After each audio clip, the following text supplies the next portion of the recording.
सिद्ध शुष्क पक्व बंधैश्च, सिद्ध शुष्क पक्व बंधैश्च,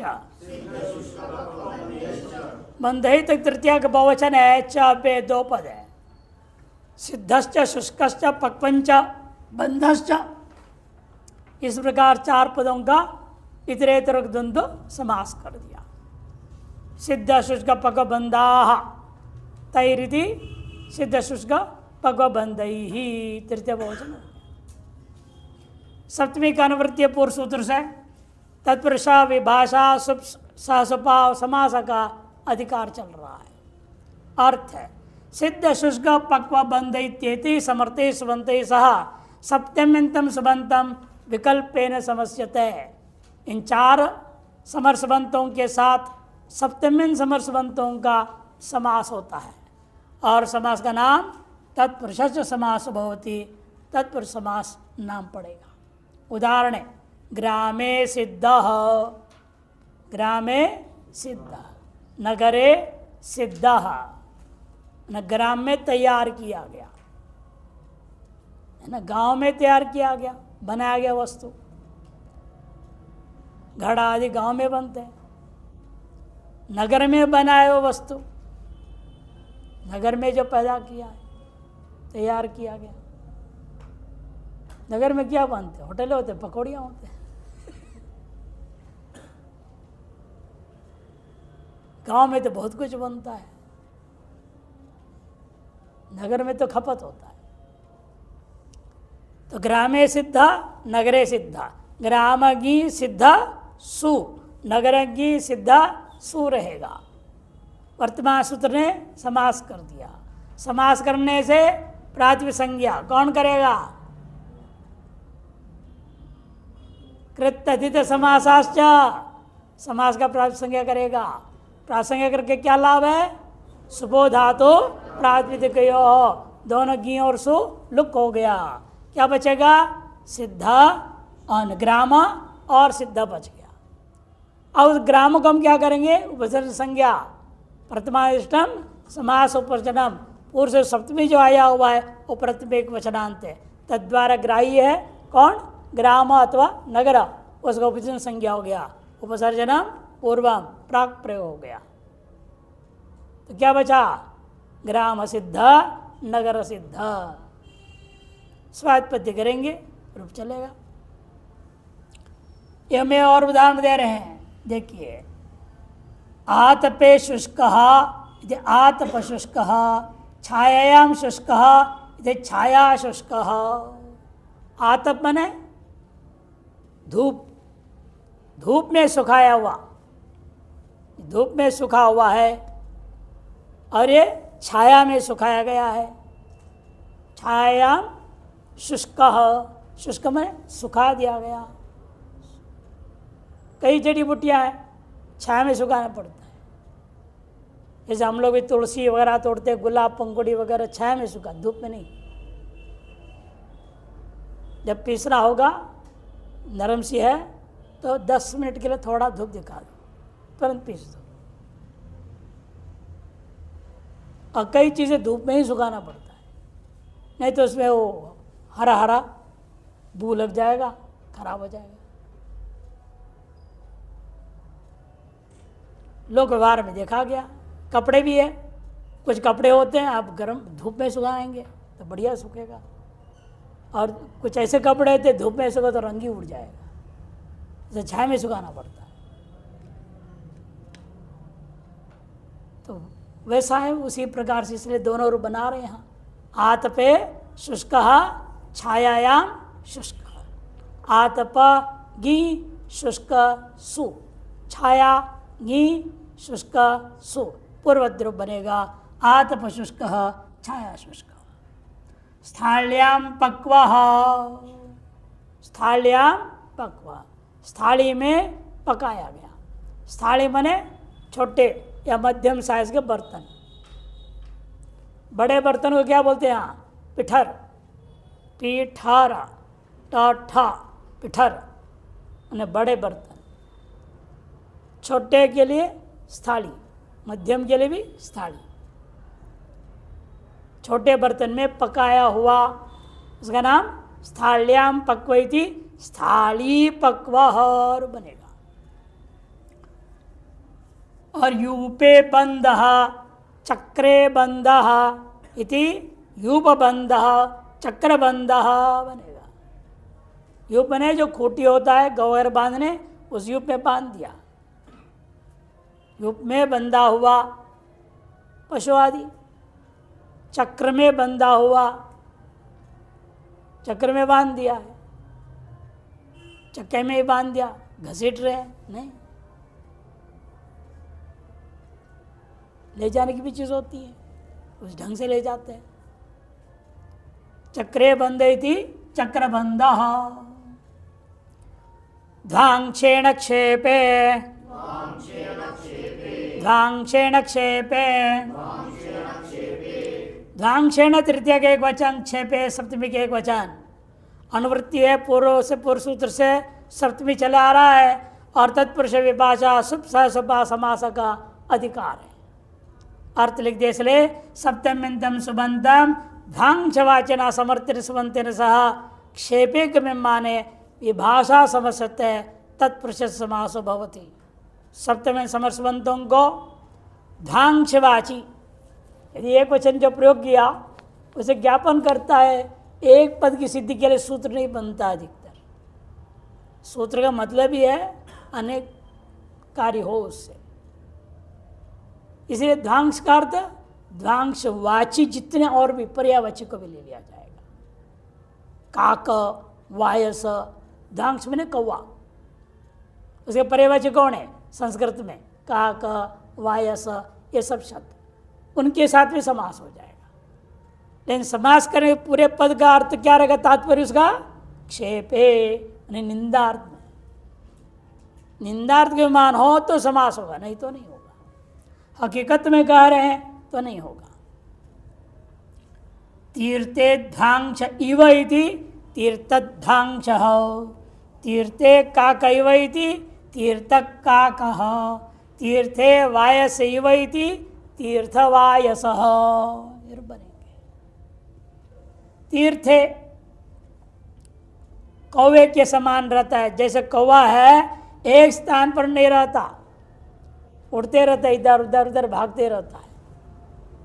वैसे जो चेड़ा एक जगह नहीं रहता है, गुरुकुल में नहीं रहता, कभी इस गुर से कभी उस गुर से उस गुर से उस गुर से भटकता रहता है, उसको कहेंगे तीर्थकाक, तीर्थध्वांश, तीर्थवायस। चंचल कहने का मतलब अति चंचल है, एक गुरु के प्रति श्रद्धा विश्वास के साथ बैठ के पढ़ता नहीं है। एक जगह लगे रहो 10-12 साल में अपने आप तपस्या के बल पर भी आप अपने आप महाज्ञानी हो जाओगे।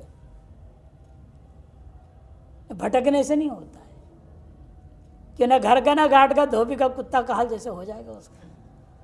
कहावत है ना घर का ना घाट का धोबी का कुत्ता, वैसे हालत हो जाएगा। इसे भटकना नहीं चाहिए। ज्ञान के लिए तो विशेषतौर जिस गुरुकुल में चले गए वहीं पढ़ो, पूरा पढ़ाई करो।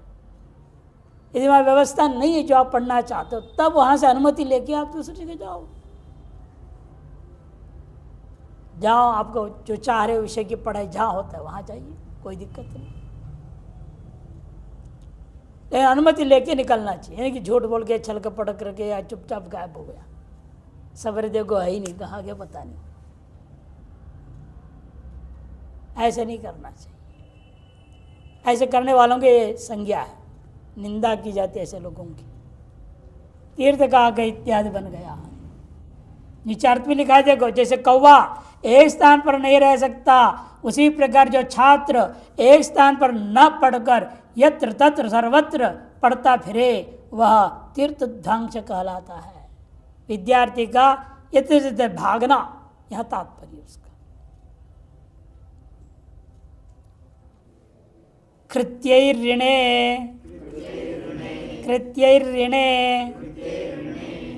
कृत्यैर्ऋणे, देखिए यहाँ ऐसे क्यों लिख रहे हैं? विचार करके देखो।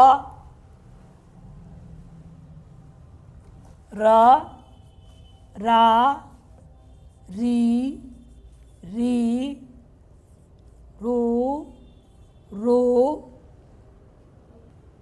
री कैसे लिखते हैं? हैं? यूं लिख के यूं लिखे? होता नहीं है ना, इसलिए उन्होंने क्या किया, देखो क्या लिखा है उन्होंने, कृत्यैर, कृत्यैर है ना, और ऋणे है, और रेफ को यहां ऊपर कर दिया। ऊपर कब जाता है? हलम दृष्ट ऊपरी गच्छति, आज को दिखकर ऊपर चला गया। आज को देख तो नीचे जाता है ना, अचन दृष्टवा अधो याति, हलंच ऊपरी गच्छति, अवसाने विसर्ग स्यात् रेफस्य त्रिधा गति। पाणिनि ने ऐसा प्रयोग कर दिया।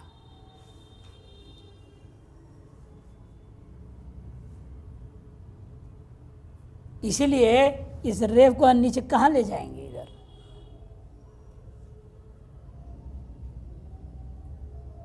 क्योंकि आई है, अच्छा है, व्यंजन हो तो नीचे चला जाता। जैसे प्र है ना, प है, र है, पर में अच्छा आ गया तो ये नीचे चला जाता है। यानी पर में अच्छा आने के बाद पूर्व व्यंजन होता तब तो नीचे जाएगा। पूर्व में व्यंजन नीचे तो जा नहीं सकता था। इन पर में न खर नहीं है, विसर्ग करते वो भी नहीं हो सकता। इसलिए पाणिनि ने असहज प्रयोग है ये, इसको क्या बोलते हैं? असहज प्रयोग, सामान्य प्रयोग नहीं है, विशेष प्रयोग है। तो रेफ को उनको ऊपर करना पड़ा, कृत्यैर ऋणे, क्योंकि ये जो प्रयोग है र के साथ री का लगभग नहीं होता है, जो होना तो चाहिए। र के साथ दीर्घ री, फिर रे, रो, रई, रऊ, ये सब तो होता ही है, लेकिन इसी दो में लपड़ा है। अधिकतर आपको लोक में कहीं व्यवहार में प्रयोग नहीं दिखता, न शास्त्रों में प्रयोग नहीं दिखता है। सब जगह ऐसे ही एक असहज प्रयोग कर देते हैं, जब इसमें कोई आपको क्या बोलते हैं, संधि कार्य हैं, किसी प्रकार का कोई विधि नियम ऐसा प्रयोग करने के लिए किसी शिक्षा ग्रंथ में भी हमने तो नहीं देखा है। होगा कहीं कोई नियम, पता नहीं, हमारी जानकारी में जितनी है वहां तक हमने कहीं नहीं देखा है। इसलिए यहां प्रयोग हुआ है कृत्यैर ऋणे। कृत्य ही तृतीया बहुवचन है, ऋणे सप्तमी का एक वचन। कृत्य क्या है? प्रत्ययों की संज्ञा है ना, कृत्याः अधिकार सूत्र है, कृत्या संज्ञा अधिकार होता है। उसके बाद आता है थोड़े बाद कृतिंग, कृत संज्ञा का अधिकार चलता है। तो कृत्य संज्ञक जो प्रत्यय है येन विदिश तदंतस्य, प्रत्यय ग्रहण है तदंताग्राह्य, इन नियमों के आधार क्या हो जाएगा? तदंत हो जाएगा। कृत्य प्रत्ययांत, कृत्य प्रत्यांतों के साथ ये अर्थ करेंगे। सप्तमी तत्पुरुष, विभाषा, सुप, ससुपा और समास, सप्तमी का अनुवृत्ति, बाकी का अधिकार है। अर्थ है सप्तमिंदम सुबंधम कृति प्रत्यांतई समर्थई सह सुबंतई सह ऋणे गम्यमाने, ऋण अर्धगमान हो तो विभाषा समस्यते तत्पुरुष समासो भवति। सप्तम समर सुबंतों को कृत्य प्रत्यांतों के साथ समास किया जाएगा, लेकिन वह समास तब होगा जब समस्पद के द्वारा ऋण अर्धगम्यमान हो तो। ऋण मने, ऋण क्या होता है? कर्जा, कर्जा समझते हो ना? ऋण अर्धगम्यमान हो तो समास होगा, नहीं तो नहीं होगा। और समास का नाम तत्पुरुष हो गया। मासे देयम ऋणम इति मास देयम, एक महीने में देने योग्य ऐसा जो ऋण, उस ऋण का नाम है मास देयम। ये रूप बनेगा मासे देयम। देयम में क्या है? धा धातु है, धा धातु से अचो यथ, दा और या दे कैसे हो गया? ईद्यति, यति पर विशेष विधान कर दिया, सबको सामान्य सूत्र को बांध के ईद्यति कर दिया, ईद्यति। तो मासे देयम, एक महीने में जो वापस देने योग्य है, ऐसे ऋण का नाम मासदेय, स्वायत्त प्रत्यय होकर के मासदेयम।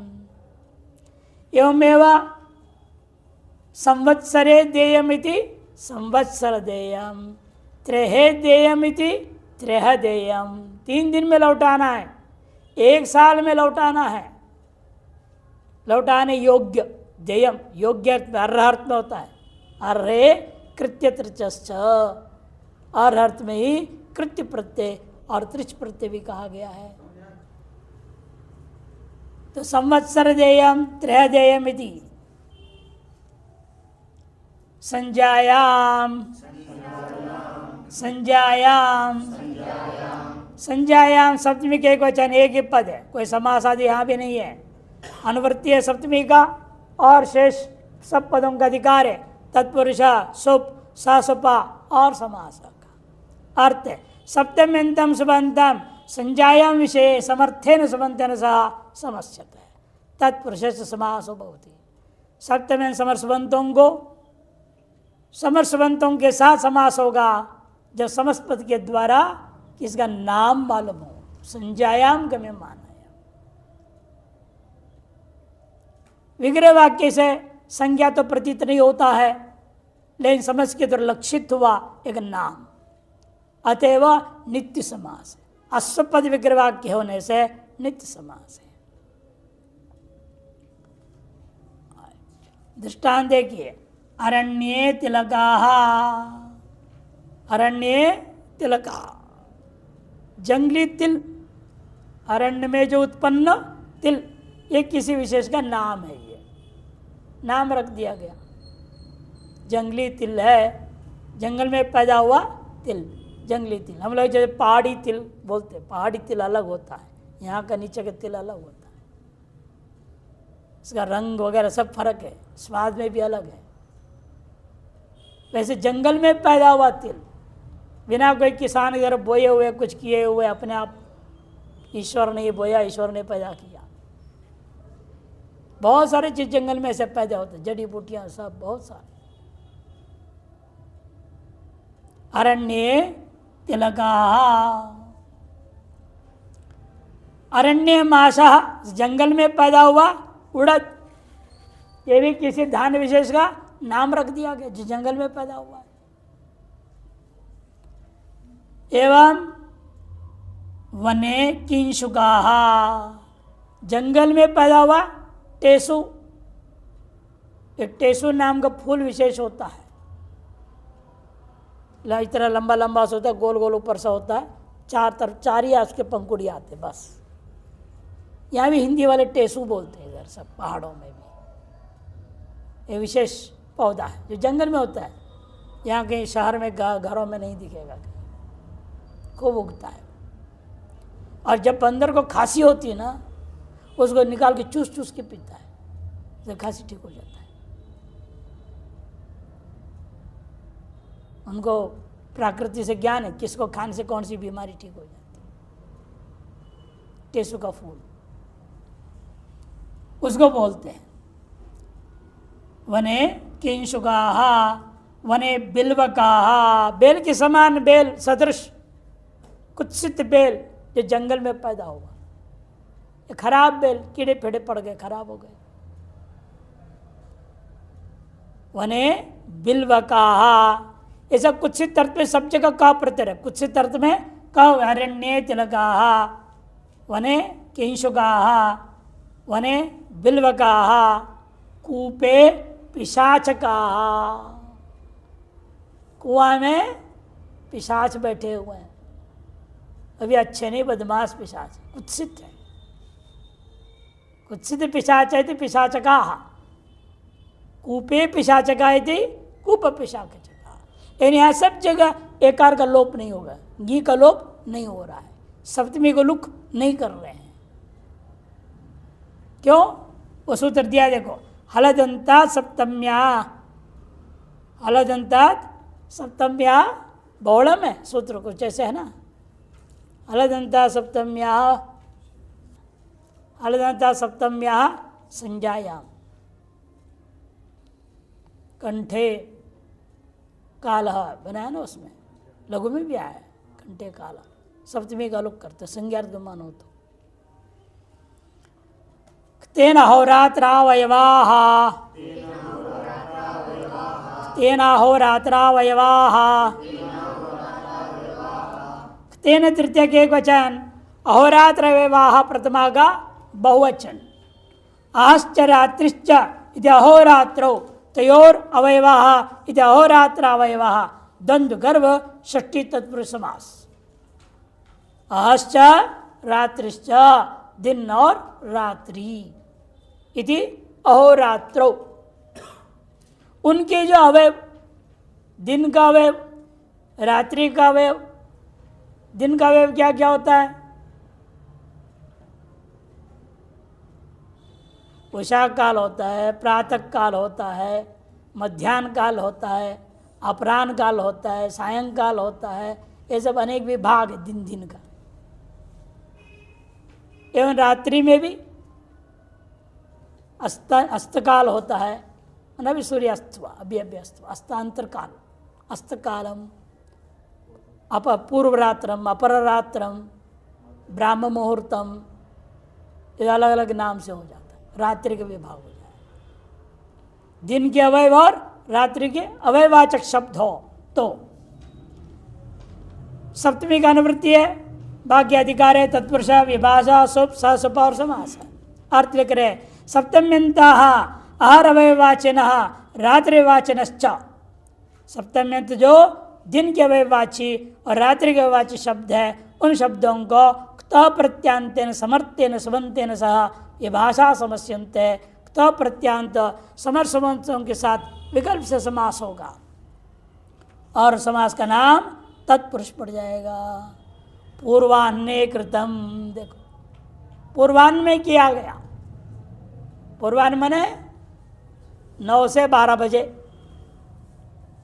9 से 11, 11:30 तक समझो, फिर 11:30 से 12:30 तक मध्याह्न हो जाता है, फिर से अपराह्न 12 से 4 बजे तक, फिर 4 बजे सायंकाल शुरू हो जाएगा।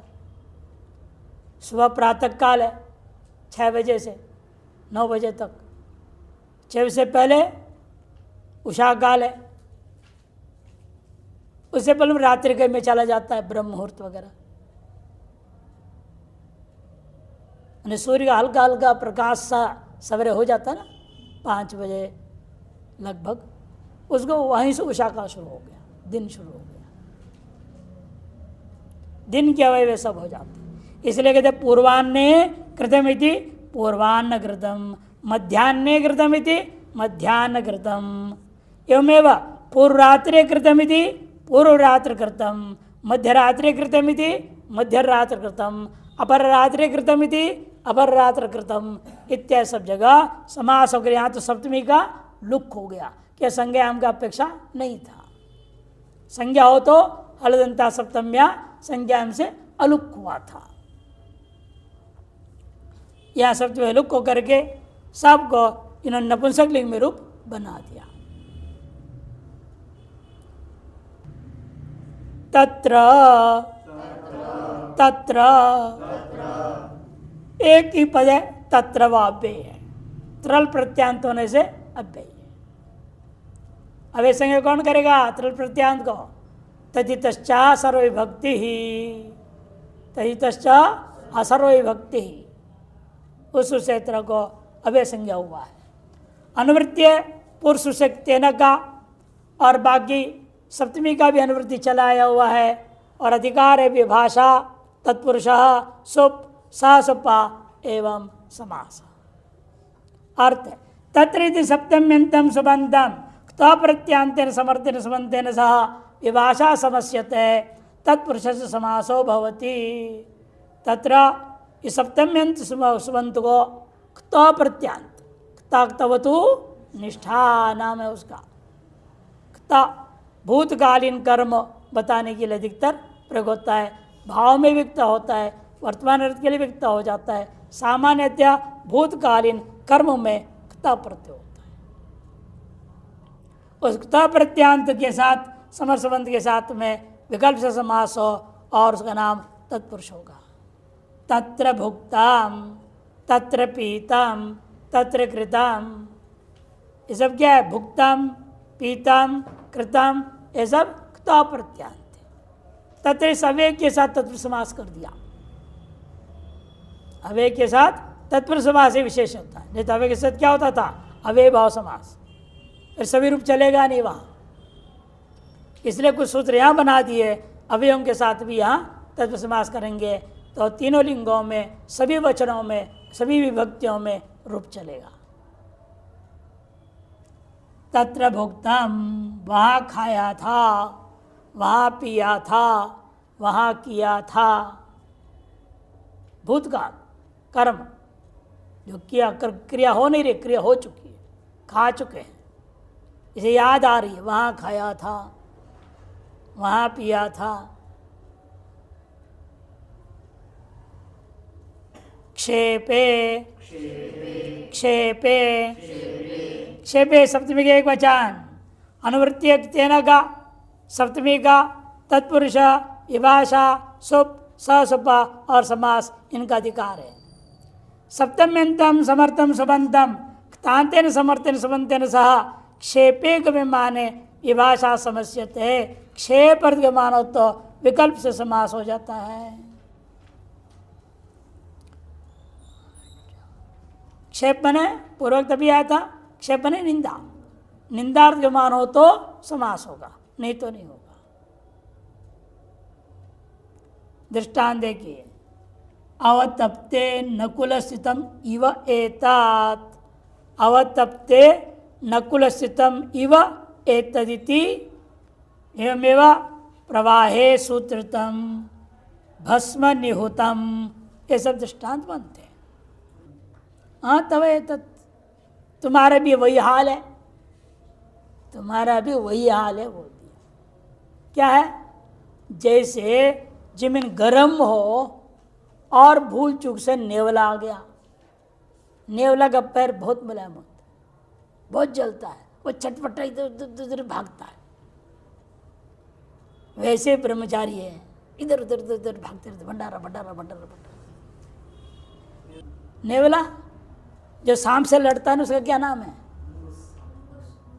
मंगूस बोलते हैं। अच्छा, मंगूस, मैंगोस नहीं? थोड़ा सा न छोड़ तो मैंगोस हो जाए, मंगूस से।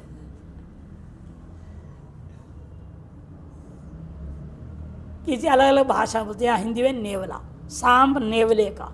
अहि नकुलम, अहि मने सांप, नकुलम मने नेवला। अहि नकुलम की लड़ाई अनादिकालीन जन्मजात शत्रु माने जाते हैं। अहि नकुल न्याय, जन्मजात शत्रु के लिए। और नकुल जिस प्रकार से अवतप्त, अत्यंत तप्त जमीन पर टिकता नहीं है, चंचल भागता है, उसी प्रकार तुम्हारा हाल है। तव ये तत् कह दिया, तुम भी भागम भाग भाग रहे।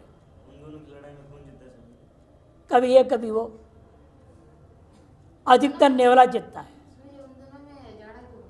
अब अनादिकालीन जन्मजात है ना, क्या करेंगे? जन्मजात शत्रु है। अब एक ही स्कूल में एक ही गुरु से पढ़ रहे हैं, जब जन्मजात शत्रु दो स्कूल में एडमिशन ले लेंगे ना, लड़ते ही रहेंगे, हर बात पे लड़ेंगे। होता है ना? आप लोगों में तो नहीं है, नहीं होना चाहिए। क्यों जन्मांतरी शत्रु अपने आप को माने? प्रेम से रहना है। इसलिए उसके अपने गुण कर्मानुसार है ना जन्म मिलता है उस योनि में। तो अवतप्त, अवतप्ते नकुल स्थितम इव तव एतात, इवर्त ध्यान कर लेंगे। जैसे अवतप्त प्रदेश में नकुल स्थितम, नकुल स्थित है, क्ता प्रत्यांत कौन है यहाँ? स्थितम, स्थितम यहाँ क्ता प्रत्यांत है। अवतप्ते सप्तमी एक वचन है, उसका अलुक हो गया कि निंदार्थ रूपी या विशेष अर्धमान होने पर हो। प्रवाहे मूत्रतम, बहते हुए पानी में किसी ने लघु शंका कर दी तो व्यर्थ है। नदी में गए, गंगा जी में स्नान करे, ठंड के मारे लघु शंका हो गई, व्यर्थ, दोष है, पाप है। शास्त्र में तो पाप बताते नहीं हो करना चाहिए। उन्हें तो भागा जाओ बाहर, तट पे चले जाओ, कहीं इधर उधर करो, वहाँ नहीं करना चाहिए।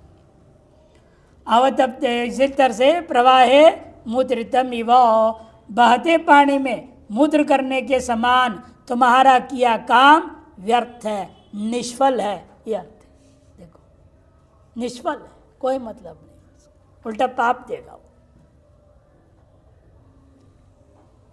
अत्यंत चंचल के लिए अवतप्ते नकुलसितम गा, और निष्फलता के लिए प्रवाहे मूत्रतम गा, और भस्मनी हुतम, भस्मनी हुतम।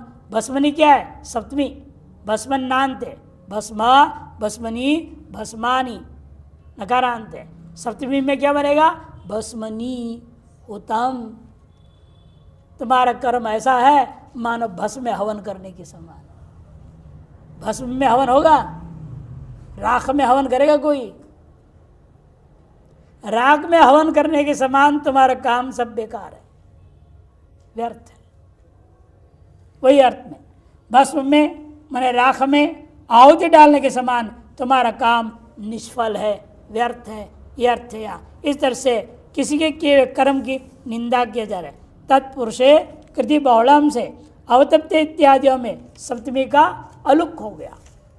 तत्पुरुषे कृति बहुलम, इस उससे बाहुल का सप्तमी का अलुक होकर के रूप बना है। पात्रे संहितादयश्च, पात्रे संहितादयश्च, पात्रे संहितादि दया प्रथमा का बहुवचन और चब्बे गण है। ये पात्रे संहितादि गण है, उस गण में बड़े शब्दों को निपातन सब कार्य सिद्ध समझना चाहिए। पात्रे संहिता आदिर येषान्ते पात्र संहितादयः बहुरी समास है। क्षेपे पुरुषों से निंदार्थ वाला क्षेपे का अनुवृत्ति करो, सप्तमी की भी अनुवृत्ति चली आ रही है, और तत्पुरुष सुप सपा समासा का अधिकार चल रहा है। पात्रे संहिता इत्यादि शब्द क्षेपे गम्यमान है। पात्रे संहिता इत्यादि जो शब्द है, जब इनका निंदार्गमान हो तो समुदाय एवं निपात्यन्ते, वो समुदाय जैसे वैसे निपातन कर लेना है। कोई विधि ढूंढना नहीं, कौन से सूत्र से हुआ, मिलेगा नहीं कोई। इसे बिना विधि का होने का नाम है निपातन। लिखा था निपातन का लक्षण क्या था?